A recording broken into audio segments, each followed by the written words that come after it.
ఇది ప్రజా వేదిక. కొంతమంది బ్రదర్స్ నాకు చెప్పింది ఏంటంటే, ఎవరైతే ఇప్పుడు ఇట్లా మేము ఇన్ని సంవత్సరాల నుంచి అన్నోళ్ళు పండగలు పబ్బాలు వస్తే ఏదో బాటిల్స్ కో లేకపోతే ఇంకా దేనికో తెల్లారులేస్తే రాజకీయ నాయకుల ఇంటి ముందట ఉంటారంట సార్ వీళ్ళు, కొందరు, అందరు కాదు. సో ఇక అట్లా పోయినప్పుడు రాజకీయ నాయకుడికి జర్నలిస్ట్ కాదు సార్, వాళ్ళు రిపోర్టర్లే అంట. నేను వాళ్ళంటే ఎక్కడ భయం ఉంటది వాళ్ళకి? ఎంత మీరు అన్నట్లు ఏ 30 సంవత్సరాలన్నా గానీ ఇంకెంతన్నా తోపులన్నా కానివ్వండి, ఇంకెక్కడ ఉంటది? ఇప్పుడు నువ్వు బీరికి కక్కుర్తి పడబట్టివి, బిర్యానీకి కక్కుర్తి పడబట్టివి, లేకపోతే రేపు పేర్లలో ఏదైనా ఉంటే నాకు సంబంధించిన వాళ్ళు ఇంతమందిని, నీకు సంబంధించిన వాళ్ళు ఇంతమందిని వేస్తా ఇందులో లిస్ట్ అవుట్ లో. ఇళ్ల స్థలాలకైతే ఏంటి, ఇంకా దేనికైతే ఏంటి, ప్రెస్ క్లబ్ మెంబర్షిప్ అయితే ఏంటి, ఇదేంటి ఇవన్నీ వేసుకున్నాక ఇక మీకే విలువలు లేనప్పుడు అంతెందుకు సార్? మొన్న కొంతమంది, ఇక నేను పేర్లు చెప్పొద్దు, కొంతమంది మన ఎవరు హీరో అతను మోహన్ బాబు సమ్ ఇష్యూలో ఆ కొడుకు ఇష్యూలో వెళ్ళిండ్రు, గేట్లు దాటుకొని వెళ్ళిపోయిండ్రు. ఇదేండ్రు ఏదో మైక్ తీసుకొని ఇట్లా వాళ్ళని, అంటే ఒక రిపోర్టర్ ని కొట్టి, కెమెరామెన్ ఎవరినో కొడితే గనక సో ఇలా చేస్తారు అలా చేస్తారని మా దగ్గర ఇక్కడ వరంగల్లో ఫ్లెక్సీ పట్టుకొని ఇంకా అసలు ఒక నిలబడిండ్రు, ఇంకా ఒక ధర్నా లాగా చేసిందనమాట. మరి ఈ రోజు ఈ ట్యూబ్లు ఆ ట్యూబ్లు అని చెప్పేసి అని రేవంత్ రెడ్డి మాట్లాడితే ఏ ఒక్క గొంతు మాట్లాడలేదు సార్. అంటే కొంతమంది ఏదో వేసినలేండి పేపర్లలోనూ, కొంత ఛానల్స్ లోనూ కొంతమంది మాట్లాడిండ్రు, చేసిండ్రు, కాదని చెప్పట్లేదు.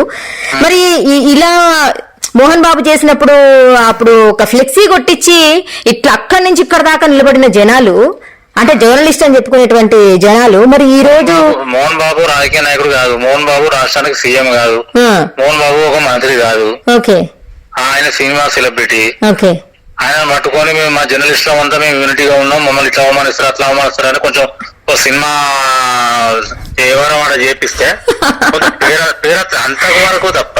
ఓకే, అంటే ఇప్పుడు రేవంత్ రెడ్డిని ఏదైనా మాట్లాడితే రేపు ఇళ్ల స్థలాలు రావు, లేదంటే అక్రిడేషన్స్ రావు, ఇవి రావు అని చెప్పేసి అని భయమా సార్ కొంతమందికి? అంతే కదా మరి. ఓకే, రేవంత్ రెడ్డి ఎవరు? ముఖ్యమంత్రి కదా. అంతే, ఇప్పుడు ముఖ్యమంత్రి అయితే ఏంటి, ప్రధానమంత్రి అయితే ఏంటి, ఎవరైతే ఏంటి సార్, తప్పు మాట్లాడితే అది తప్పు అని ఎవరైనా మాట్లాడాల్సిందే, నాట్ ఓన్లీ జర్నలిస్ట్.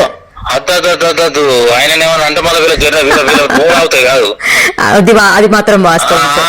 మాకు తప్పన సుక్కున మాకు ఇక్కడ హెల్త్ కార్డులు ఇస్తాను, హెల్త్ కార్డులు అవుతాయి, ల్యాండ్లు ఇస్తే ఆ ల్యాండ్లు అవుతాయి, ఓకే, మాకు ఇది అవుతుంది, మాకు అది అవుతుంది, ఓకే, ఇదంతా మాకు ఎందుకు?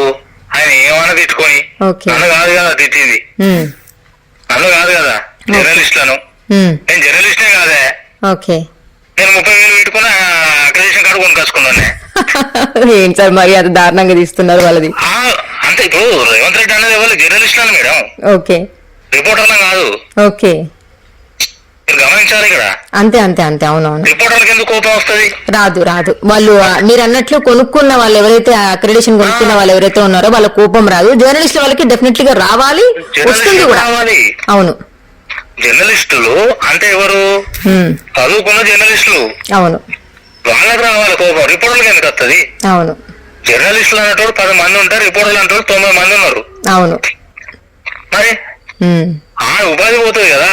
వాడికి ఫ్లెక్సీలు పెట్టుకొని తిరుగు నడుస్తా ఉంటే అది ఇప్పుడు అక్రిడేషన్ కార్డు మీదే కదా మనం బతుకున్నది. అవును, మరి ఆడ వచ్చే పైసలు పట్టుకోవాలి, తిరగాలి కదా. మరి ఇప్పుడు మనం ఇప్పుడు ఈ మాట అన్నందుకు వీళ్ళకి బాగా ఓడుచుకొస్తుంది ఇవ్వచ్చు, అంతే కదా సార్. బట్ ఒక మహిళగా నేను ఇప్పుడు అంటున్నా, నేను ఒక మహిళగా ఇప్పుడు మీరు ఒక ఆమెకు హెల్ప్ చేద్దామని చెప్పి మీరు ఇన్వాల్వ్ అయ్యారు, మొత్తం భయంకరమైన బూతులు పెడుతున్నారు వాడు. ప్రెస్ క్లబ్ లో మీరు ప్రెస్ మీట్ పెట్టిల్లు, అందరికీ తెలుసు ఇష్యూ ఏం జరుగుతుంది, మీ మీద ఎలాంటి దాడి జరుగుతుంది, ఎవరు ఎలా జరుగుతున్నారు, ఏం జరుగుతుంది, పోలీస్ స్టేషన్ కి ఎన్నిసార్లు పోయినావు, సిపి గారిని కలిసినావు, సిఐ గారిని కలిసినావు, ఎస్ఐ గారిని కలిసినావు, అందరినీ కలిసినావు. మరి ఇప్పుడు ఈ జర్నలిస్టులు అని చెప్పుకునేటువంటి ఈ రిపోర్టర్లు మరి ఎవరన్నా ఆ యూనియన్ నుంచి వచ్చి హెల్ప్ చేద్దాం మన తోటి జర్నలిస్టు అని చెప్పేసి మరి ఎందుకు రాలేకపోయారు? ఎందుకు వస్తారు సార్, ఎందుకు వస్తారు? మనము మీడియా అకాడమీ చైర్మన్ మీదనే వార్త పెట్టినాం కదా సార్. ఇప్పుడు చైర్మన్ మీద అంటే మీడియా అకాడమీ చైర్మన్ మీద ఇప్పుడు మీరు ఒక క్వశ్చన్ చేసినట్టు నేను కూడా చూసిన వీడియో, ఆ వాయిస్ మీడియా అకాడమీ చైర్మన్ ఒక విషయం అడిగిల్లు మీరు, అవును, ఆ ఆ విషయం గురించి మీరు అక్కడ ఉన్నటువంటి స్థానికంగా ఉన్నటువంటి వాళ్ళని అడగాలి, నాకేం సమాధానం, నాకెందుకు ఫోన్ చేసినావా అని అన్నాడు. అవును.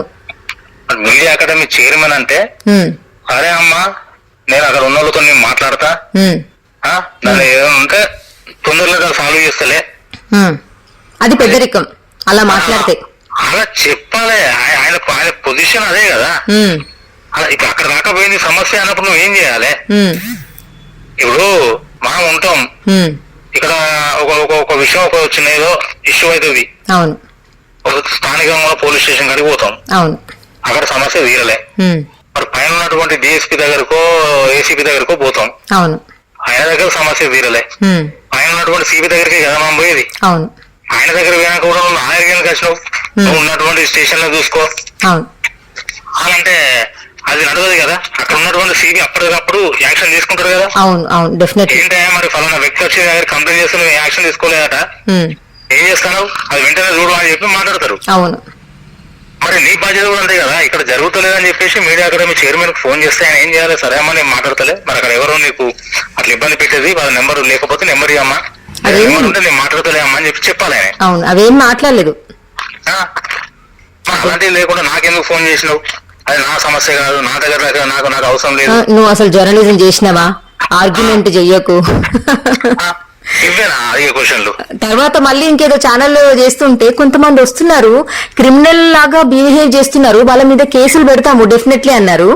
మొన్న నేను ఒకటి చూసిన సార్, అంటే మన WJIO సంథింగ్ ఏదో ఉంది, మన వాళ్ళు ఏం చేసిండ్రంటే ఒక వార్త రాసిండ్రు. మన మీడియా అకాడమీ చైర్మన్ సార్ మొన్న ఏదో ప్రెస్ క్లబ్ చేపల మార్కెట్ నుంచి వేరే దగ్గరికి మారుదామని చెప్పేసి సీఎం ని కలుద్దామని చెప్పేసి సీఎంఓకి చాలా సార్లు ఎన్నిసార్లు కాల్ చేసినా కూడా అపాయింట్మెంట్ ఇవ్వలేదంట. ఆయనతో ఓపెన్ చేయించాలి అని చెప్పేసాను. అంటే యాక్చువల్ గా చాలా సన్నిహితుడు అంట మన Srinivas Reddy sir, media academy chairman sir, మన రేవంత్ రెడ్డి సార్ చాలా సన్నిహితులు అని చెప్పేసి ఎన్నిసార్లు అపాయింట్మెంట్ అడిగినా దొరకలేదంట. తీరా ఏం చేసిండ్రు, ఇది అయ్యేటట్టు లేదని చెప్పేసి పెట్టాబేడ సర్దుకొని మన వేరే దగ్గరకు, అంటే చేపల మార్కెట్ దగ్గరికి వచ్చేసి వేరే దగ్గరికి వచ్చి ప్రెస్ క్లబ్ కి ఓపెన్ చేసుకొని మళ్ళీ మొత్తం అన్ని సర్దుకొని ఉన్నారంట. అంటే ఒక మీడియా అకాడమీ చైర్మన్ కే సీఎం దగ్గర ఒక వాల్యూ లేకపోతే అసలు జర్నలిస్టుల సమస్యలని ఎవరు తీరుస్తారు? మీకే లేదు వాల్యూ అక్కడ. ఈ జర్నలిస్టులకి ఏదైతే ఇల్లు సమస్యలు అయితే ఏంటి, ఇంకేదైతే ఏంటి, కొంతమంది చనిపోయిన జర్నలిస్టులు అయితే ఏంటి, వాళ్ళకి రావాల్సినటువంటివి ఏవైతే ఉన్నాయో ఇవన్నీ ఈ మాకున్న సమస్యలు ఎవరు తీరుస్తారు అని చెప్పేసి ఒక వార్త రాసిండు సార్. అట్లా ఉంది చూడండి. వీళ్ళు మనకి ఏదో చేస్తారు అని చెప్పేసి మనము రిప్రజెంటేషన్ ఇచ్చుకోవడము, తీరా వాళ్ళు మనల్ని నెగ్లెక్ట్ చేయడము. ఇక్కడ వీళ్ళు మళ్ళీ సీఎం లెవెల్లో అక్కడికి వెళ్ళినప్పుడు వాళ్ళకి అదే నెగ్లిజెన్స్ వచ్చిందిగా. అవును మేడం, జర్నలిస్టులు అనే వ్యక్తులు పొలిటీషియన్స్ మా దోస్తులు అనుకోవడం, జర్నలిస్టులను పొలిటీషియన్స్ వాళ్ళు ఏమనుకుంటున్నారు, ఈ జర్నలిస్టులు అంతా నా దోస్తులు అని వాళ్ళు అనుకుంటుండ్రు. ఎప్పుడైతే ఈ విధంగా సంబంధాలు ఏర్పడ్డాయో జర్నలిజం అనేది చాలా చిల్లర అయిపోయింది. అదిగే నాయకుల దృష్టిలో కొంతమంది మాట్లాడుతూ ఉంటారు, నేను విన్నటువంటి మాటలు. ఆడు రిపోర్టర్ వాడు వస్తారు, తనకు 500 ఇస్తే ఆడు చల్లబడతారు అంటారు. నేను నిన్న ముచ్చట్లు పైసలు వాడితే వాడు రాడు అంటే వీరికి 500 ఇస్తే మూసుకొని పోయాడు. అదే ఒక సినిమాలో ఉంటది కదా, మనం చూసినాం. ఇది నాని సినిమాలో ఈ ఎస్ఐకి ఒక 100 ఇరా అని అంటే మీరు 100 తీసుకున్న పోలీసు కాదా అంటాడు. అంటే దాన్ని మనం తప్పు పట్టేది కాదు అక్కడ. అంటే వాళ్ళ దృష్టిలో ఏంది, పోలీసు వాడు అంటే లంచం అయితే కూర్చుంటారు అనేది అక్కడ వాడు ఆ సిచ్యువేషన్ లో చూపించిండు సినిమాలో. ఇక్కడ ఏమైంది, 100 రూపాయలు వాడు 500 1000 రూపాయలు ఇస్తే అలా న్యూస్ రాయకుండా తప్ప కూర్చుంటారు ఆ రిపోర్టర్ అంటాడు. అయితే ఇంకేముంది, జర్నలిజం అనేది చీఫ్ ఎప్పుడైంది అంటే అదూరాని సన్నాసులను కూడా జర్నలిస్ట్ గా భావించినప్పుడు జర్నలిజం మొత్తం నాశనం అయిపోయింది మేడం. పెట్టుకుంటున్నారు కదా సార్ పేరు పక్కన జర్నలిస్ట్ అని చెప్పేసి అని పెట్టుకుంటున్నారు. ఇప్పుడు శాటిలైట్ ఛానల్ వల్ల ఏం చేస్తారు, ఒక జర్నలిస్ట్ ను పెట్టుకోవాలంటే శాలరీ ఇవ్వాలి. సర్టిఫైడ్ జర్నలిస్ట్ పెట్టుకోవాలంటే శాలరీ ఇవ్వాలి. బయట ఉన్నటువంటి రిపోర్టర్లను పెట్టుకోవాలంటే శాలరీస్ ఇవ్వాల్సిన పని లేదు. అవసరం లేదు, ఎందుకంటే వాళ్ళు వసూలు చేసుకుని సంపాదించుకుంటారు నెలాఖరి సంవత్సరం. నువ్వు బయట ఏమన్నా చేసుకో బై, నేను నీకు జీతం ఇవ్వను, నాకు న్యూస్ పంపివు, యాడ్స్ పంపివు, సరే యాడ్స్ చేసుకుంటే నీకు ఎంతో పర్సెంటేజ్ ఇస్తావు, అదే నీ శాలరీ అనుకో.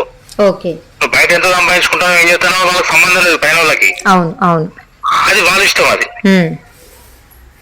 అయితే ఇక్కడ ఒరిజినల్ సర్టిఫికేట్ ఇప్పుడు నేను ఒక TV9 లోనో ఒక ఏబీలో నేను నా రెజ్యూమ్ ఇస్తా, నేను జర్నలిజం చేసిన, నాకు జాబ్ ఇవ్వండి, కరీంనగర్ నుంచో లేకపోతే వరంగల్ నుంచో లేకపోతే హైదరాబాద్ నుంచో నాకు ఇవ్వండి అంటే నేనేం ఎక్స్పెక్ట్ చేస్తా, శాలరీ ఎక్స్పెక్ట్ చేస్తా నేను.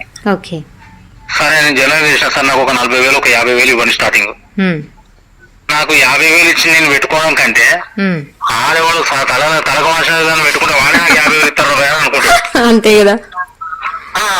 అక్కడ ఏమైతుంది, వాళ్ళకి కావాల్సింది న్యూస్, మీడియా వాళ్ళకు సాటిలైట్ ఛానల్ వాళ్ళకి కావాల్సింది న్యూస్, ఏదైనా ఓ న్యూస్ అయితే కవర్ చేసుకుంటారు రోజుకు. అంతే, ఏమన్నది ఒక వీడియో తీసుకుంటారు, అవసరం పంపించుకుంటారు. పెద్ద మీటింగ్స్ ఏమైనా జరుగుతాయి, డైరెక్ట్ వాళ్ళే సాటిలైట్స్ వస్తాయి, లైవ్ కవర్ చేసుకుంటూ వెళ్ళిపోతారు. అయిపోయా, దానికోసం నీకు జీతం ఇచ్చలేదు. ఎందుకనేది ఇది అయ్యేసరికి ఏమైంది, తోడు రిపోర్టర్లు ప్రతి నేను దరిదాపుగా నేను ఒక సుమారుగా మేడం మా ఏరియాలో ఒక 100-200 బండ్లకు ప్రెస్ అనగా ఎదుగుతా నేను. ప్రతి ఒక్కరు బండి మీద ప్రెస్ అని కొట్టుకుంటారు. అవును, వాస్తవం. ఏం అంటే ఒక ఏరియా నుంచి 200 మంది జర్నలిజం చేసిలా, ఏమో సరిగా వాళ్ళకే తెలియాలి. అంత భయంకర ఫస్ట్ అంత ఏరాల్సి వస్తే రేవంత్ రెడ్డి గారికి ఫేకోలని జర్నలిజం చేయనుండి జల్లెడబట్టు. అక్రిడేషన్ కార్డు నీకు ఎవరిచ్చిండ్రా అని అడుగు, ఎట్లు ఇచ్చిండ్రా అని అడుగు. ఎక్స్పీరియన్స్ ఏంది, ఎక్స్పీరియన్స్ జర్నలిజం చేసినప్పుడు 30 ఏళ్ళ తర్వాత ఎక్స్పీరియన్స్ అవుతాడు, అంతే కదా. నీకు అది లేదు కదా, సర్టిఫికేట్ లేదు కదా. సర్టిఫికేట్ ఇంపార్టెంట్ అంటే సర్టిఫికేట్ ఇంపార్టెంట్. అంటే ఇప్పుడు కొంతమంది మాట్లాడుతున్నారు కదా సార్, అంటే ఇప్పుడు వార్త అద్భుతంగా రాస్తారు, 30 సంవత్సరాలు 40 సంవత్సరాల నుంచి ఉన్న వాళ్ళు ఉన్నారు కదా, వాళ్ళు జర్నలిస్ట్ కాదా అని చెప్పేసి మాట్లాడతారు. మంచి మంచి ఆర్టికల్స్ రాయని, ఏ సూపర్ రాత్రిగా మించిన తురుంకాన్ లేడిగా అనుకుని రాయని. సర్టిఫికేట్ లేకపోతే దండగా. సర్టిఫికేట్ కే వాల్యూ, సర్టిఫికేట్ కే వాల్యూ ఇవ్వాలి. ఇప్పుడు సర్టిఫికేట్ కు వాల్యూ లేకపోతే కాలేజెస్ గానీ స్కూల్స్ గానీ ర్యాంకుల కోసం ఎందుకు తాకలాడుతుంటారు మేడం? అవును, సర్టిఫికేట్ వాల్యూ కదా అది. అంతే కదా. ఇంటర్మీడియట్ లో 1000 మార్కులకి 909 మార్కులు వచ్చాయి మా కాలేజ్ నుంచి అని వాటికి పెద్ద బోర్డు వేసుకుంటారు. అవును, ఆ సర్టిఫికేట్ వాల్యూ కదా అది. అవును, సర్టిఫికేట్ వాల్యూ లేకుండా నువ్వు జర్నలిస్ట్ అని ఎట్లా చెప్తావు? వీళ్ళు చెప్పుకుంటున్నారు కదా సార్, ఇప్పుడు కొంతమంది చెప్పుకుంటున్నారు కదా, మేము ప్రశ్నిస్తే ఎవరు ప్రశ్నిస్తే వాళ్ళు జర్నలిస్టులు అని చెప్పి జర్నలిస్ట్ అని పెట్టుకుంటున్నారు కదా సార్. అది సోది ముచ్చట, అది కొన్ని ఛానల్ కింద కూడా పెట్టుకుంటారు. అదే ప్రతి పౌరుడు జర్నలిస్టే, మీ దగ్గర మీ ముందు జరిగేటువంటి ప్రతి దాన్ని తీసి వీడియో తీసి పంపండి, మీరు కూడా జర్నలిస్టులే. అవును, అది ఏంటిది, అది అనవసరమైన విషయం. అది అందరు జర్నలిస్టులు అంటే ఏంటిది అంటే నీ పొక్కిడికి వారు న్యూస్ దొబ్బడానికి ఈ ముచ్చట్లు. అవునవునవును, ఆడ రిపోర్టర్ కూడా అవసరం లేదు. అయితే అట్లయితే అందరూ ఆపరేషన్ చేయాల్సిందే కదా సార్, MBBS డాక్టర్స్ లాగా. పొట్టు ఎవరు కుట్లేసుకుంటాడు ఇక అంతే. వాడు చేసుకోవాలంటే ఇప్పుడు యూట్యూబ్ ఛానల్ ఈ కిడ్నీ ఆపరేషన్ ఎలా చేయాలి అని యూట్యూబ్ లో కొడితే బయటికి వెళ్తుంది. అంతే, అది చూసుకుంటూ చేసేస్తాడు ఇక. ఆయన డాక్టర్, MBBS డాక్టరే. MBBS మొన్న దుబ్బ ఆగిందిరా, ఇట్లా మొత్తం కళగా ఈరిగిపోయిందిరా, దానికి నేనే కుట్టేసుకున్నారా యూట్యూబ్ లో చూసుకుంటా అని అంటాడు వాడు. సపోజ్ సార్, కానీ ఇప్పుడు మీరు మాట్లాడిన దాన్ని బట్టి ఎంత మంది మనోభావాలు దెబ్బతింటాయో సార్. మేము 30 సంవత్సరాల నుంచి ఉన్నాము, మేము జర్నలిస్టం కాదా, మమ్మల్ని రిపోర్టర్లు అంటారా వీళ్ళు అని చెప్పేసి. అదే అంటున్నా, 30 కాదు ఇంకంతకు మించి ఎక్స్పీరియన్స్ ఉన్నా కూడా సర్టిఫికేట్ చదువుకు విలువ లేదు అని అంటే కనుక చదువులు బంద్ చేయాలి ఫస్ట్ గవర్నమెంట్. యూనివర్సిటీలు అయినా గవర్నమెంట్ ఏదైనా కూడా బంద్ చేయండి. అంతే, యూనివర్సిటీ బంద్ చేయాలి, కాలేజ్ బంద్ చేయాలి, స్కూల్ బంద్ చేయాలి. పురాణం పట్టుకోండి. అరే నీకు ఏమో పెద్దగా అయినాక ఏమవ్వాలనుకుంటున్నావు అంటే నేను డాక్టర్, పోనీ హాస్పిటల్ పంపించండి, వాళ్ళు ఆపరేషన్ నేర్పియండి. అంతే, చదువు అవసరం లేదు. ఆపరేషన్ ఇట్లా పోయిన పైకి ఇట్లా కుట్లేదా మేడం వాళ్ళు నేర్చుకుంటారు. అదే వస్తుంది. ఇప్పుడు వెల్లింగ్ షాప్ పోదాం, ప్రాక్టికల్ వెల్లింగ్ షాప్ పోతారు పోరాలు చదువు లేని వాళ్ళు, ఓకే వెల్లింగ్ నేర్చుకుంటారు. ఓకే ఆ పక్కన వెల్లింగ్ వచ్చిన నేర్పిస్తాను, దాన్ని చూసుకొని వెల్లింగ్ చేసి నేర్చుకుంటాడు. ఓకే ఓ ఇల్లు కట్టే మేస్త్రి దగ్గర పోతాడు, ఇల్లు ఎట్లా కట్టాలో నేర్చుకుంటాడు. దానికి చదువు అవసరం లేదు కదా. అంతే కదా. సేమ్ ఇంజనీర్లు అవసరం లేదు, ఎంబీబీఎస్ డాక్టర్స్ అవసరం లేదు, ఎవరు అవసరం లేదు. జస్ట్ వాళ్ళని చూసి అనుసరిస్తూ అంటే నేర్చుకోవడమే. మన అట్లే పెట్టండి చదువులేందుకు. ఇక జర్నలిజం చేసినాడు నువ్వు కాదురా భయ్, 30 ఏళ్ళ ఎక్స్పీరియన్స్ నాకు ఉన్నది, 30 ఏళ్ళ నుంచి అక్రెడిటేషన్ వాడుతున్నాను, నేను జర్నలిస్ట్ అన్నాను అనుకో. ఓకే యూనివర్సిటీల నుంచి యూనివర్సిటీలు బీకేయండి, ఆ జర్నలిజం బీకేయండి, ఆ పిహెచ్డి కాలేజెస్ బీకేయండి, అవును అన్ని బీకేయండి. సర్టిఫికేట్ వాల్యూ అయినప్పుడు అంతే. అంత ఫీజులు కట్టేసి అంత చదువుకొని అన్ని మార్క్స్ తెచ్చుకొని ఇవన్నీ వేస్ట్ కదా. జర్నలిస్టులు క్రిమినల్స్ అని అంటే నువ్వు జర్నలిజాన్ని మొత్తం వ్యవస్థనే నువ్వు క్రిమినల్ అన్నట్టే కదా. అవును. జర్నలిస్టు అని అంటే ఒకటి వస్తాడు, జర్నలిస్టులు అంటే 2 నుంచి ఎంతమంది అయినా రావచ్చు. అవును అవును. జర్నలిస్టులు క్రిమినల్స్ అని అంటే అర్థం ఏంటి? అందరూ కదా. ఉంది రాష్ట్రం, ఒక రాష్ట్ర ముఖ్యమంత్రి అన్నావు అంటే నువ్వు దేశంలో ఉన్నటువంటి జర్నలిజం వ్యవస్థను కించపరిచినట్టు కదా. అవును. దాని గురించి మాట్లాడడానికి ఒక జర్నలిస్ట్ అన్నట్టు బయటికి రాడు. ఎవరైనా మాట్లాడినా సరే మనమే కేసు పెట్టేసి ఏంటిది కేసులు పెట్టి మనిషిని పక్క వాడేయాలి. రేవంత్ రెడ్డి మంచోడు, నేనే చాలా మందికి చెప్పిన. ఒకప్పుడు కేసీఆర్ మంచోడు అని చెప్పిన, ఇప్పుడు రేవంత్ రెడ్డి కూడా మంచోడే. మారాలరా భయ్. ఒక 5 సంవత్సరాలు కాంగ్రెస్ కూర్చొని, ఇంకో 5 సంవత్సరాలు వీళ్ళు కూర్చొని, ఇంకో 5 సంవత్సరాలు ఇంకో అత్త కూర్చొని, కానీ పాలన మారాలి అని నేను చెప్పినోడిని నేను. మన జర్నలిస్టులు అందరి కలిపినప్పుడు మరి నాకెంత అనిపించాలి? అంతే కదా సార్. మరి జర్నలిస్టులు క్రిమినల్స్ అంటే ఎంత అనిపించాలి? నువ్వు 30 ఏళ్ళ సీనియర్లు అని చెప్పుకునే ఈ తోపుగాళ్ళు మరి 30 ఏళ్ళ నుంచి మరి ఎవరు అనేది మాట రేవంత్ రెడ్డి అన్న మరి నువ్వు ఎందుకు క్వశ్చన్ చెప్తావు? నీ పోలీసులు రావాలి కదా. అంతే కదా. అక్కడ చూపి నీ తురుంకనేశాలు. ఇప్పుడు మీరు అన్నారు కదా, ఇప్పుడు నేను అన్న మాట కొంతమంది మనోభావాలు దెబ్బతింటాయని. అవునవును. మరి Revanth Reddy YouTube journalist criminals అన్నప్పుడు మరి నీ మనోభావాలు దెబ్బతిల్లే, నీ కడుపు మంట రాలే? తిన్నాయనే కదా సార్. ఇప్పుడు మీతో మాట్లాడది మీరు ఎలా అంటే ఎలా స్పందిస్తారు దానికి అని చెప్పేసి అని. ఇప్పుడు యాజ్ అ జర్నలిస్ట్ గా నేను చేద్దాం వార్త పెట్టాలి అనుకున్నాను, బట్ కుదరలేదు. సరే నేను మాట్లాడడం దేనికి, మీరు కూడా ఒక జర్నలిస్ట్, మీతో మాట్లాడదాము. సో షేర్ చేస్తూ మాట్లాడుతూ ఉంటే ఆ తర్వాత వాయిస్ అనేది బయటకి కొంతమంది ఎవరైతే జర్నలిస్ట్ అని చెప్పేసి అని పేరు పక్కన పెట్టుకుంటున్నారో, కొంతమంది అంటే లిస్ట్ అవుట్ తీసుకురండి మీరు, వాళ్ళనే జర్నలిస్ట్ అంటాము, మిగతా వాళ్ళని క్రిమినల్స్ అంటాము అనేసరంటే ఆ లిస్ట్ అవుట్ చేసే దాంట్లోనే కొంతమంది దొంగలు ఉన్నప్పుడు ఇంకెక్కడి నుంచి తీసుకొస్తారు జెన్యూన్ గా ఉన్నటువంటి జర్నలిస్ట్ ని? లిస్ట్ అవుట్లు చేసుడు, వాళ్ళున్న యూనియన్ ఉంటే ఆ యూనియన్ వాళ్ళకి నచ్చిన వాళ్ళ పేరు రాసుకున్నాడు, అవి పంపించుడు, వాళ్ళనే జర్నలిస్ట్ గా మేము భావిస్తామని అనుకున్నప్పుడు నేను ఒకటే చెప్తా, ఇక్కడ ఉన్నటువంటి లిస్ట్ అవుట్ చేసి ఈ తోపుగాళ్ళకును అక్కడ ఉన్నటువంటి రేవంత్ రెడ్డి గారికి ఒకటే మాట చెప్తా నేను. నేనేమంటున్నా, సరే నేను ఒక యూనియన్ ఉండవచ్చు, బట్ నేనేమంటున్నా, లిస్ట్ అవుట్లు చేసే అధికారం నువ్వు వీళ్ళకి ఎవరిస్తాడు, ఎందుకు ఇవ్వాలి? వాళ్ళు ఏంటిది? వాళ్ళు యూనియన్ అంటే ఏంటిది? యూనియన్ పెట్టుకున్న గవర్నమెంట్ ఆ సర్టిఫికేట్ ఇచ్చింది ఆ యూనియన్లకు. సార్ మరి ఆ యూనియన్ లో పెట్టుకున్నారంటే వాళ్ళ గవర్నమెంట్ సర్టిఫికేట్స్ ఇచ్చి ఇది గవర్నమెంట్ యూనియన్ రావాయి, ఇలా సభ్యత్వం ఉన్నది మాత్రమే జర్నలిస్టులను రాసి ఇచ్చిన పైన ఎవరన్నా అవేం లేవుగా. వాళ్ళకి ఏ అధికారం ఉన్నదని వీళ్ళు లిస్ట్ అవుట్ చేసి వీళ్ళు పంపితే ఆయన యాక్సెప్ట్ చేస్తాడు?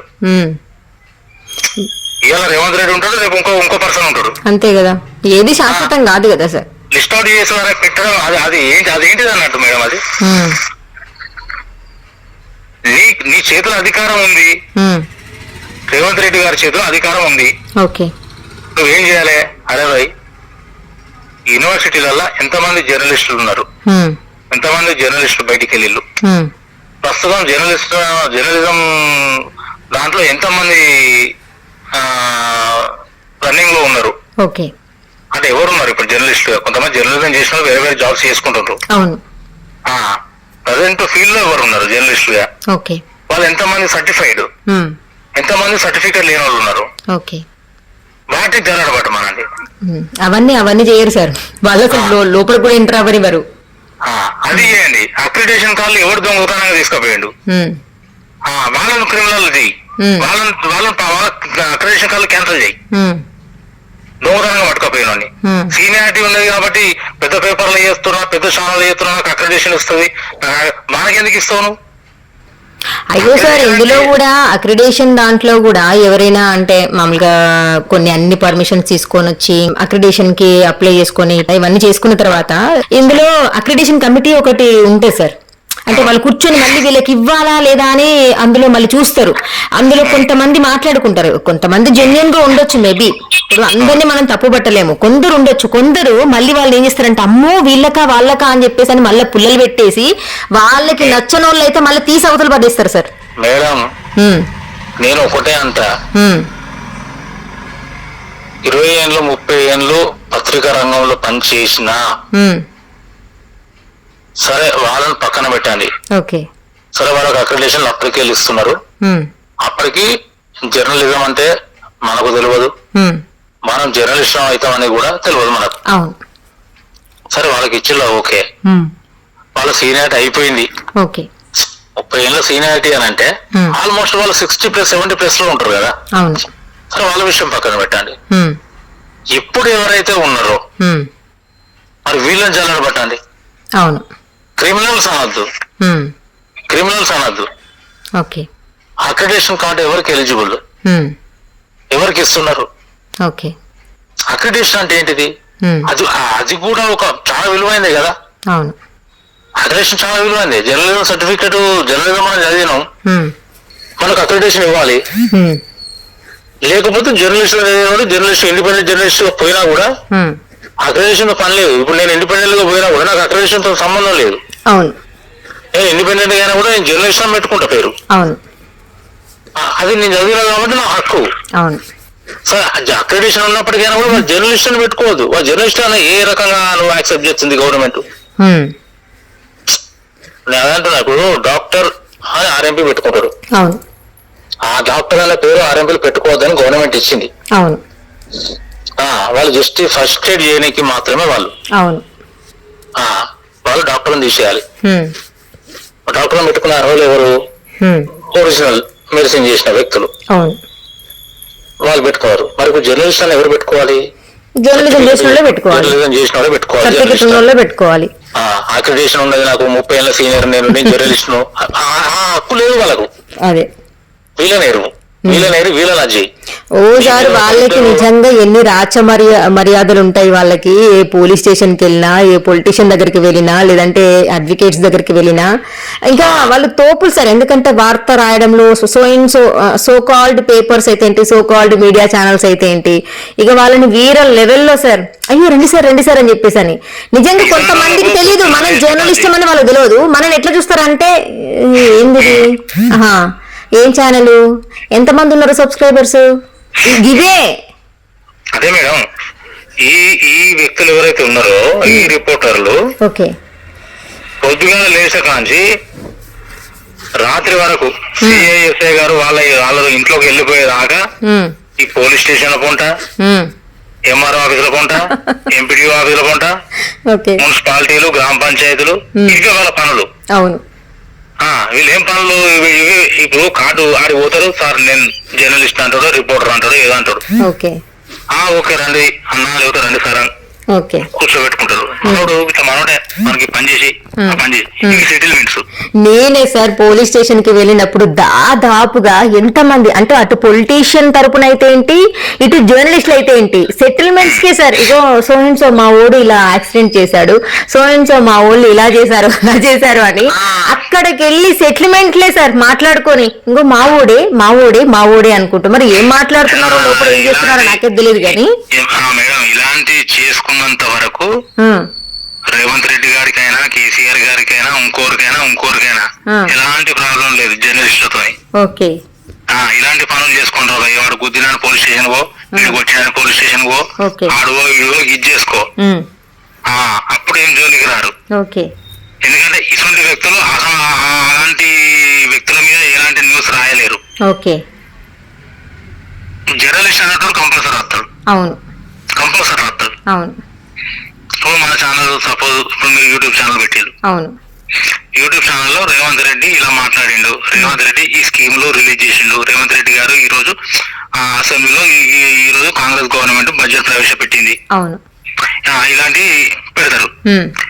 రేవంత్ రెడ్డి జర్నలిస్ట్ ఇలా తిట్టిండు, రేవంత్ రెడ్డి ఫలానా కేసీఆర్ ఇలా తిట్టిండు, ఇలా అన్నాడు, ఇలా బూతులు మాట్లాడిండు, ఆయన మంచి చేసినప్పుడు పెట్టినావు, చెడు మాట్లాడినప్పుడు పెట్టినావు, మంచి చేసినప్పుడు నువ్వు పొగడవు, కానీ చెడు చేసినప్పుడు మాత్రం తెలుస్తావు నువ్వు క్రిమినల్ అంటావు, నేను కేసు పెడతావు, దాడి చేస్తావు, అన్ని చేస్తావు. అంటే ఇదే లెక్క, వాళ్ళకు నచ్చిన లెక్క అన్నట్టు. అరే నేను మంచి చేసినప్పుడు పొగిన రాబాయి, సరే నేను తప్పు మాట్లాడినా కావచ్చు, వాళ్ళ పని వాళ్ళు చేసుకున్నారు బాయ్ అని అనుకోవాలి కదా. కేసీఆర్ గారిని ఎంత మంది తిట్టిలు మనకు తెలిసి, ఫుల్ మంది తిట్టిలు, ఇష్టం ఉన్నాడు తిట్టిలు, ఆయన అందరిని లైట్ తీసుకొని వెళ్ళిపోయాడు బాబు, నష్టం తిట్టిండు. ఇప్పుడు దాని విషయంలో నేను ఒప్పుకోవచ్చు, చాలా మంది ఆయన ఆయన ఆయన సోషల్ మీడియా వేదిక కూడా దరిదాపు సోషల్ వాళ్ళు ఇట్లా తింటా అట్లా 90 పోసింది అన్నారు, 90 తాగుతారు అన్నారు, అరే నువ్వు వచ్చి పోసిన భయ కూడా అన్నాడు కొన్ని సందర్భాలలో. కేసీఆర్ వచ్చి పోసిన భయ నాగంగా నువ్వు చూసిన భయ అని అన్నాడు ఆయన. అది గంట వరకే తప్ప ఆయన మీద దాడి చేయలేదు, ఆయన మీద క్రిమినల్ కేసు పెట్టలేదు, ఆయన తిట్టలేదు, ఏం చేయలేదు. కానీ ఇప్పుడు ఆయన ఫస్ట్ నుంచి ఆయన లాంగ్వేజ్ ఆయన అంతే ఉంటది, తెలంగాణ యాసలో మాట్లాడుకుంటాడు, అది కామన్. కానీ ఈ విధంగానైతే కాదు కదా. మహిళలు ఇద్దరు మహిళల మీద కూడా మళ్ళీ కేసు ఇద్దరు మహిళలు మనం పిలిపించుకొని ఏం జరిగిందమ్మా మాట్లాడేంత ఓపిక లేదని, అంతే కదా, ఏం జరిగింది అక్కడ, ఎందుకు ఆ విధంగా మాట్లాడాల్సి వచ్చింది, మనం పిలిపించుకొని మాట్లాడు. లేకపోతే అక్కడ స్థానికంగా ఉన్నటువంటి ఎమ్మెల్యేనో ఎంపీనో మినిస్టర్ ఎవరైనా ఉంటే వాళ్ళు పిలిపించుకొని ఏం జరిగిందో కనుక్కోవా, వాళ్ళు ఎందుకు అట్లా మాట్లాడాల్సి వచ్చింది, సరే వాళ్ళు ఒకవేళ ఇన్ కేసు వీళ్ళని బాధ పెట్టే విధంగా వీళ్ళని ప్రవర్తించినా కూడా అక్కడ నుంచి మీడియా సమక్షంగా వీళ్ళతో క్షమాపణ చెప్పించుకో. లేదా అక్కడ జరిగిన సిచ్యువేషన్ పూర్తిది, ఇప్పుడు నేను వాళ్ళ ఒక నేను దొంగ అన్నాను అంటే కారణం లేకుండా దొంగ అన్నాను కదా, ఆయన దొంగ అని ఎందుకు అన్నారు బాయ్ అంటే పలానాకి చేసిన బాయ్ గది చేసిన బాయ్ అని చెప్పి నేను చెప్పుకుంటా. అట్లా వినిపించుకుని నువ్వు మాట్లాడు, వాళ్ళిద్దరిని మాత్రం నువ్వు కూర్చోబెట్టుకుని వాళ్ళిద్దరిని జడ్జ్ చేయి. బట్ నువ్వు అందరి జర్నలిస్టులు అందరిని నువ్వు ఈ క్రిమినల్స్ అనడం ఎంత కరెక్ట్ మరి. చాలా మంది అపోజ్ చేసిండ్రు సార్, చాలా మంది బ్రదర్స్ యూట్యూబర్స్ చాలా మంది అపోజ్ చేసిండ్రు. కొంతమంది నేను అదే చెప్తున్నాను కదా, ఇంత ముందు ఫ్లెక్సీ పట్టుకొని ఇట్లా ఇది అలా చేసిండ్రు ఇలా చేసిండ్రు అని మోహన్, ఇది మన హీరో అతని పేరేంటి మోహన్ బాబు మీద చేసిన అతను మరి ఈ కేసు మన రేవంత్ రెడ్డి మీద చేయకపోవడానికి గల కారణం ఏంటి అంటే మీరు అన్నట్లు అదే, ఇంకా రేపు ఇల్లు ఇస్తాడో ఇవ్వడో లేదంటే కనుక రేపు మా ఉనికి ఏమవుతుందో మా పొజిషన్ ఎలా ఉంటుందో అని చెప్పేసి అని భయపడిన వాళ్ళు ఈ విధంగా జర్నలిస్టులు రిపోర్టర్లు మేము ఇంత సీనియర్స్ మేము అంత సీనియర్స్ మేము ఇలా వెళ్తాము మేము ఇలా జర్నలిస్టుల సమస్యలు తీరుస్తాము ఇళ్ల స్థలాలు ఇప్పిస్తాము అని చెప్పేసి అని కొందరు ఈ ప్రగడ్భాలు పలకడం ఎందుకో నాకు అర్థమైతలేదు అసలు.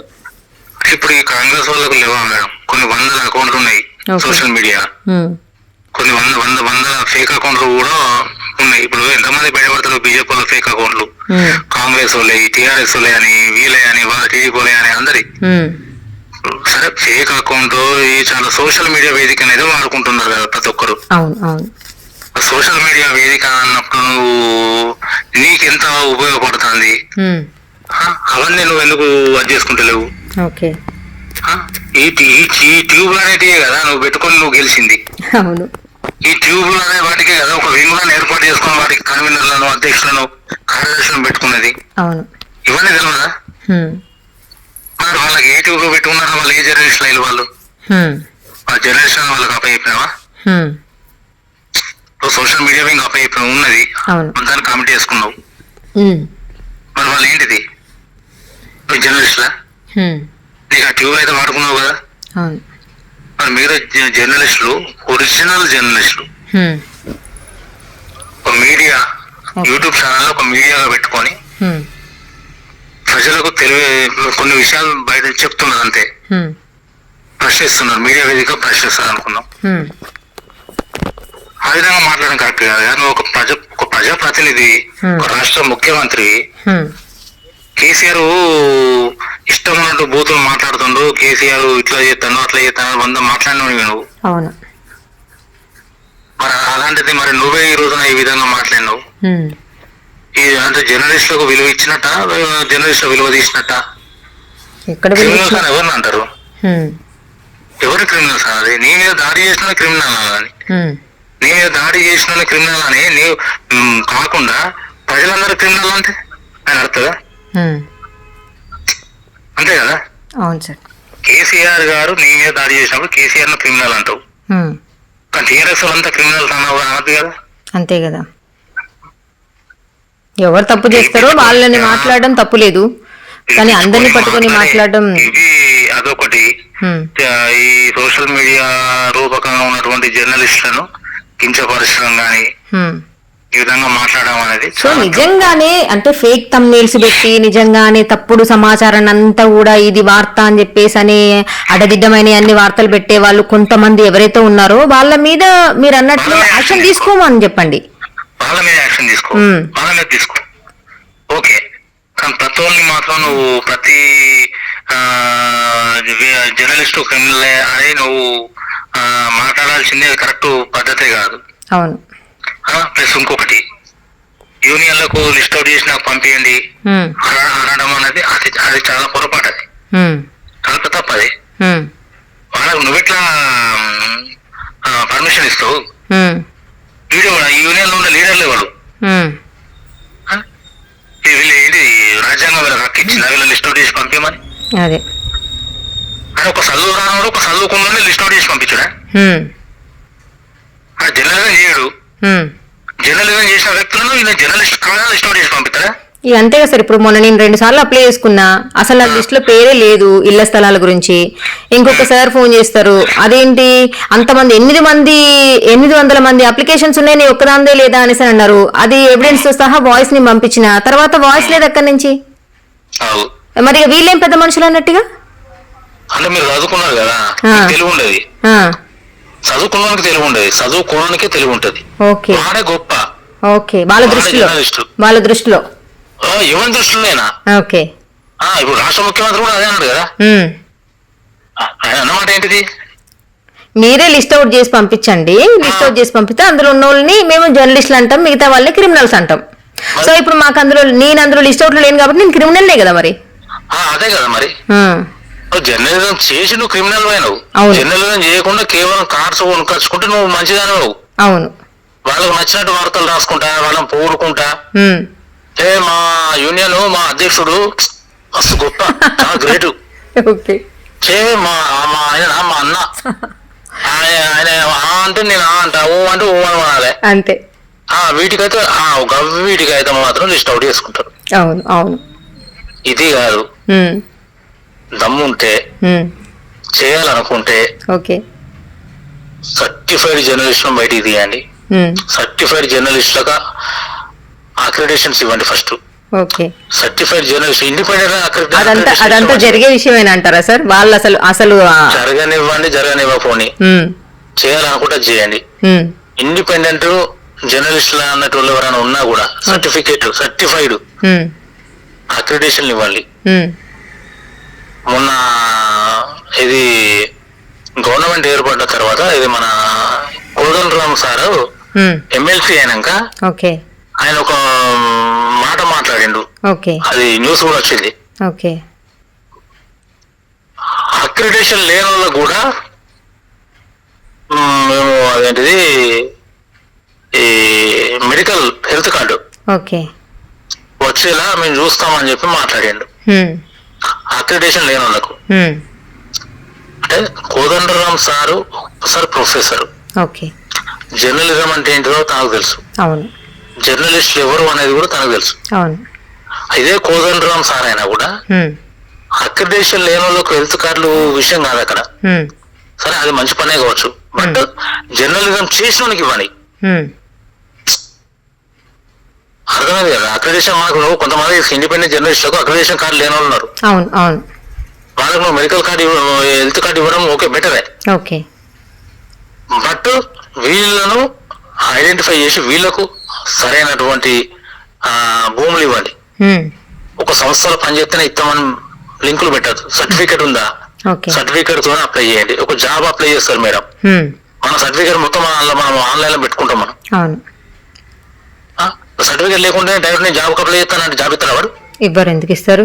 మన బయోడేటా, మన రెజ్యూమ్, స్టడీ సర్టిఫికేట్ ఉండాలి, కండక్ట్ సర్టిఫికేట్ ఉండాలి, టీసీ ఉండాలి, ఎన్ని ఉండాలి సార్? ప్రతిది కూడా అప్లోడ్ చేస్తాం మనం దాంట్లో. అవును. అంటే వాడు మన సర్టిఫికేట్ వెరిఫికేషన్ చేసుకుంటాడు. అవును. నేను చదివినా అంటేనే నాకు ఆ జాబ్ ఇస్తాడు. జాబ్ ఎగ్జామ్ క్వాలిఫై అయినా కూడా, నేను ఆ ఎగ్జామ్ క్వాలిఫై అయినా కూడా నాకు సర్టిఫికేట్ లేకపోతే వాడు జాబ్ ఇస్తాడా? అవును. నాకు 30 ఏళ్ళ ఎక్స్పీరియన్స్ ఉన్నది సార్. నేను చిన్నప్పటికి వెళ్ళి ఎంఆర్ఓ ఆఫీసులో కూడా ఈ పేపర్ రెడీ చేయించిన, ఆ పేపర్ లో రెడీ చేయించిన, నాకు ఎంఆర్ఓ జాబ్ కావాలి, నాకు ఎగ్జామ్ పెట్టుండే నేను పాస్ అవుతా, కానీ నేను నాకు డిగ్రీ లేదు, 10th లేదు, ఇంటర్ లేదు అలాంటి వాడు ఇస్తాడు నాకు జాబ్? మరి ఇది కూడా అంతే కదా మేడం? అంతే అంతే. ఇప్పుడు చూడండి సార్, ఈ వాయిస్ విన్న తర్వాత అంటే కొందరు అంటే ఇప్పుడు జెన్యున్ గా ఉన్న వాళ్ళకైతే ఎలాంటి కోపం గానీ ఆవేశం గానీ ఎలాంటిది ఉండదు సార్. ఎందుకంటే సో జెన్యున్ టాకే కాబట్టి ఇక్కడ నడుస్తుంది, వాళ్ళకంత ప్రాబ్లం ఏమి ఉండదు. ఎవరైతే అట్టట్ట చదువు లేకపోతే అంటే కేవలం సంపాదనే ధ్యేయంగా ఉన్నటువంటి రిపోర్టర్స్, కొంతమంది నిజంగానే జర్నలిజం చేసిన వాళ్ళు, సంపాదనే ధ్యేయంగా ఉన్నటువంటి వాళ్ళకి జర్నలిజం చేసి ఉన్న వాళ్ళకు నేను చెప్పిన ప్రతి మాట నచ్చుతుంది. అవును, వాస్తవం సార్, వాస్తవం. నిజంగా జర్నలిజం చేసిన వాళ్ళకి ఎదుటి వాడి కడుపు కొట్టాలని ఎవరు అనుకోరు సార్, ఎవరు అనుకోరు అస్సలు. నేను ఎవరి దగ్గర పైసలుగా నేను జర్నలిస్ట్, నాకు ఇంత ఇవి దందా చేస్తాను, నాకు ఇల్లి, నేను ఏ సెటిల్మెంట్ పోలీస్ స్టేషన్ అడుగుపెట్టా, నేను ఎంఆర్ఓ ఆఫీసర్ అడుగుపెట్టా, నేను సెటిల్మెంట్ లో కోసం నాకు ఈ పని చేయను, పని ఎవరిని కూడా నేను దగ్గర ఊరినాక రానిగా, ఎవరు పని వాడు చేసుకోవాలని చెప్తా. ఇప్పుడు ఈ సన్నాసాలు నీకు 10 రోజులలో నీకు అది ఇప్పిస్తాను, నీకు 10 రోజుల్లో సర్టిఫికేట్ ఇప్పిస్తా, నీకు ఇంటి నెంబర్ వేపిస్తా, నేను నల్ల కనెక్షన్ పెట్టిస్తా, నీకు కరెంట్ మీటర్ వేపిస్తా, ఇంత అవుతాయి అంత అవుతాయి. నాతో సార్ ఒక సార్ మాట్లాడిన మాటలు ఏంటి అంటే, ఇంకా ఆ సార్ పేరు నేను తీయొద్దు, ఇంకా అంటే ఒక అతన్ని చూపిస్తూ అమ్మ స్వప్న, నువ్వు ఎవరి దగ్గర రూపాయి తీసుకోవట్లేదు, సరే మీ ఆయన సంపాదిస్తాడు కాబట్టి నువ్వు సర్వైవ్ అయిపోతావు, మరి ఇప్పుడు ఈసారి ఎలా అమ్మా, ఇట్లా ఏదైనా వచ్చినప్పుడు వార్త వచ్చినప్పుడు ఏదైనా వార్త వెళ్ళేసి ఇది కవర్ చేయడమో సంథింగ్ ఇంకేదైనా వాళ్ళు సెటిల్మెంట్ చేస్తేనే వాళ్ళ కుటుంబాన్ని, వాళ్ళ భార్యని, వాళ్ళ పిల్లల్ని పోషించుకోగలడు అని చెప్తాంటే నాకు మనసులో ఒకటే, అటు చూస్తే పెద్దవారు, వాళ్ళని నేను అనలేను, మనసులో అనుకున్నా మరి ఇట్లాంటి వాళ్ళు ఎందుకు వస్తాండ్రు జర్నలిజం అనే పేరు చెప్పుకొని నిజంగా జెన్యున్ గా ఉన్నటువంటి జర్నలిస్టులని ఇంత నీచంగా దిగజారుస్తూ ఎందుకు వస్తున్నారా భయ అనుకున్నా సార్ నేను. ఆయనకు ఇది న్యూస్ గా ఇట్లా పోతేనే సెటిల్మెంట్ చేసుకుంటే పైసలు వస్తాయి అన్నప్పుడు శాత కాకుండా కనీసం కూర్చొని లేవడం కూడా చేతగా వాళ్ళు ముసలు కూడా కూలి పనులు పోతారు మేడం ఎండాకాలం. నిజంగా సార్, నిజంగా బయట కొంతమంది అంటే పెద్ద పెద్ద వాళ్ళు చూస్తే ఎంత బరువులు మోస్తున్నారంటే వాస్తవం. తల్లిదండ్రులు వాళ్ళ పిల్లలు సంపాదిస్తే వాళ్ళు కూర్చొని తినే ఏజ్ లో కూడా వాళ్ళు ఎండలలో ఎంత కష్టపడుతున్నారంటే, మరి అంత కష్టంలో అంత ఎండ కూడుతుంటే గావాలైతామో లేకపోతే ఎండ వడదెబ్బ తాకుతుంది, ప్రాబ్లం అవుతుంది, ఏదైతుంది అదైతుంది అని అన్ని ఉన్నా కూడా మరి వాళ్ళు పోయి పని చేసుకుంటారు, ఏమైనా మోసం చేయట్లేదు కదా, ఎవరు మోసం చేయట్లేదు కదా, ఈజీగా వచ్చేస్తుంది సార్. మామూలుగా ఎక్కడికైనా వెళ్ళి ఎక్కడైనా అంటే అమౌంట్స్ అడుక్కోవడం కానీ ఇంకేదైనా తెచ్చుకోవడం కానీ యాడ్స్ పరంగా తెచ్చుకో యాడ్స్ పరంగా తెచ్చుకో, ఇంటర్వ్యూస్ చేస్తే తీసుకొచ్చుకో, అమౌంట్స్ కాదని చెప్పట్లేదు, కానీ ఆడ న్యాయం ఇది ఉంది అని చెప్పేసానంటే న్యాయాన్ని కూడా అన్యాయంగా ఇది చేసేసి అంతెందుకు సార్. ఇప్పుడు ఈ నాగేందర్ సైదాబానుతో అంటే నాకు తెలీదు, అంటే ఇది నాకు అక్కడ కొంతమంది నాకు చెప్పినటువంటి విషయాలు ఏంటి అంటే, ఒక అడ్వకేట్ ని పెట్టుకున్నారంట మేడం ఎవరు అంట, సో 60,000 ఫస్ట్ అంట, తర్వాత వాళ్ళ కేసు ఇదైతే కనుక 1,60,000 మొత్తం ఓవరాల్ గా 2,20,000 ఎంతో మాట్లాడుకున్నారంట. చూడండి అతను ఏమన్నాడంటే కోర్టు ఏ అడ్వకేట్ ఎవరు ఏం ఆ వీడియో లేడీస్ కి ఎవరికైనా చూపిస్తే గనక వాళ్ళు ఇక నేను మాట్లాడకూడదు సార్ ఆ మాటలు, అంత అన్న వ్యక్తి ఈ రోజు మహిళలు పెట్టినటువంటి కేసులో ఒక మహిళా అడ్వకేట్ నే పెట్టుకున్నారు. మరి ఆ మేడం ఇతను పంపించిన ఏదైతే నాగేంద్ర పంపించిన వీడియో చూసిండ్రో లేదో ఆ మేడం నాకు తెలీదు. కొంతమంది ఏమంటున్నారంటే ఇప్పుడు మన మహానగరం పేపర్ శివశంకర్ అన్న ఉన్నారు కదా, ఆమె జూనియర్ అని చెప్పేసి అని కొంతమంది నాకు కాల్ చేసి చెప్పిండు. అది మనకి వాస్తవం ఎంతవరకు అనేది మనకు తెలియదు, అది తెలియనప్పుడు మనం మాట్లాడడం కూడా తప్పే. సో ఇలా జరుగుతుంది సార్, నిజంగా ఇలా ఉన్నారు. అదే ఇప్పుడు జ్యుడిషియరీ సిస్టమ్, ఇప్పుడు న్యాయ వ్యవస్థ కూడా జెన్యున్ పర్సన్ అంటే న్యాయానికి సపోర్ట్ చేయాలి. ఓకే. జర్నలిజం అనేది న్యాయంగా ఉండాలి. అవును. అన్యాయం జరిగినప్పుడు పోరాడాలి. జర్నలిజం యొక్క పనే అది. ఓకే. నువ్వు అన్యాయాన్ని బయటికి తీ, ప్రశ్నించు. అవును. న్యాయం చేసేదాకా పోరాడు. నీ వార్త ప్రజలకు పోవాలి, ప్రజలు చదవాలి. ఫలానా అన్యాయం చేసిండ్రా అని 100 మందికి తెలవాలి. అది తెలవడానికి కోసమే కదా నువ్వు ఉన్నది పత్రికా రంగంలో. మరి నువ్వే ఇక్కడ తప్పుదోవ పాలైతే అది చేసిన తప్పని ప్రజలకు ఎట్లా తెలుస్తుంది? ఎక్కడ సార్ అక్కడ అన్యాయం జరిగిందని ఒక వార్త రాస్తే లేదు అంత అబద్ధం న్యూస్ రాసిన అదంతా ఫేక్ వార్త అని చెప్పేసి అని ఇంకొక వార్త పేపర్ రాస్తుంటే ఎక్కడ సరిగా ఎక్కడ ఏది వార్త నిజమైన వార్త అని నమ్మాలి, ఏది ఫేక్ వార్త అని నమ్మాలి? సరే, ఒక వార్త వచ్చింది. ఓకే. వాస్తవాన్ని రాసేటోడు కూడా అది వాస్తవం రాస్తున్నానా లేదా అని పరీక్షించుకోవాలి. అవును. అది ఆ వాస్తవాన్ని రాయాలి. అవును. మరి ఇంకొక పర్సన్ సరే ఆ పత్రికలో వాస్తవం రాలే, అలాంటి దాంట్లో చూసి రాసిండు.